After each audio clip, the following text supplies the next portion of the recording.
ખેડૂત મિત્રો, સરદાર એમોનિયમ સલ્ફેટની એક બેગમાં છે 2 યુરિયા બેગનો નાઇટ્રોજન પાવર અને 11.5 કિલો સલ્ફર, એટલે કે સરવાળે યુરિયાથી સસ્તું. સરદાર એમોનિયમ સલ્ફેટમાં છે 20.5% એમોનિકલ નાઇટ્રોજન, જેનું બાષ્પીભવન નહિવત થાય છે.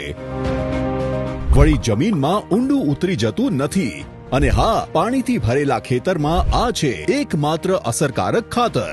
સરદાર એમોનિયમ સલ્ફેટમાં 23% સલ્ફર છે, જે શેરડીમાં ખાંડની માત્રા વધારે, કંદમૂળમાં સ્ટાર્ચ, તેલીબિયામાં તેલ, કઠોળમાં પ્રોટીન અને ધાન્ય પાકોમાં ગુણવત્તા તેમજ ઉપજ પણ વધારે છે. ઓછા ખર્ચમાં ડબલ પાવર, એટલે GSFC નું સરદાર એમોનિયમ સલ્ફેટ.